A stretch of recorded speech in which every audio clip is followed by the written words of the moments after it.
बार हंस, तोता, बगुला, कोयल, चातक, कबूतर, उल्लू आदि सब पक्षियों ने सभा करके ये सलाह की कि उनका राजा वैंत्य केवल वासुदेव की भक्ति में लगा रहता है, व्याधों से उनकी रक्षा का कोई उपाय नहीं करता, इसलिए पक्षियों का कोई अन्य राजा चुन लिया जाए। कई के बाद सब ने एक सम्मति से सर्वांग सुंदर उल्लू को राजा चुना।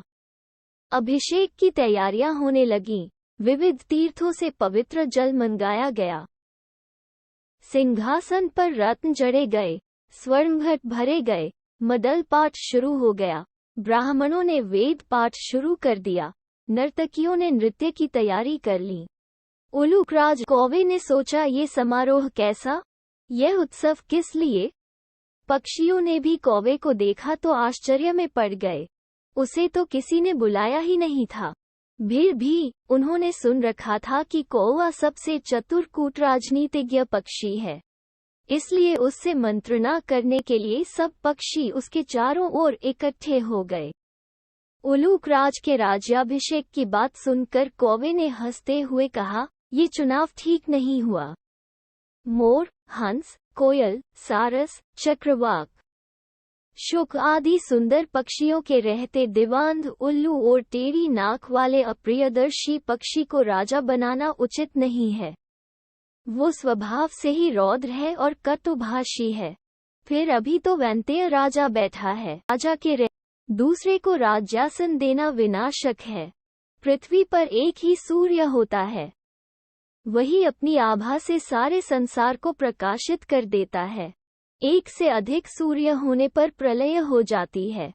प्रलय में बहुत से सूर्य निकल जाते हैं, उनसे संसार में विपत्ति ही आती है, कल्याण नहीं होता। राजा एक ही होता है, उसके नाम कीर्तन से ही काम बन जाते हैं।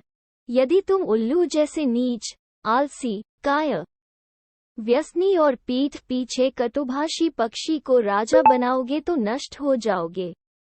कौवे की बात सुनकर सब पक्षी उल्लू को राजमुकुट पहनाए बिना चले गए। केवल अभिषेक की प्रतीक्षा करता हुआ उल्लू, उसकी मित्र कृकालिका, कौवा रह गए। उल्लू ने पूछा, मेरा अभिषेक क्यों नहीं हुआ? कृकालिका ने कहा, मित्र, एक कौवे ने आकर रंग में पक्षी उड़कर चले गए हैं, केवल वो कौवा ही यहाँ बैठा है। तब उल्लू ने कौवे से कहा, दुष्ट कौवे, मैंने तेरा क्या बिगाड़ा था जो तूने मेरे कार्य में विघ्न डाल दिया?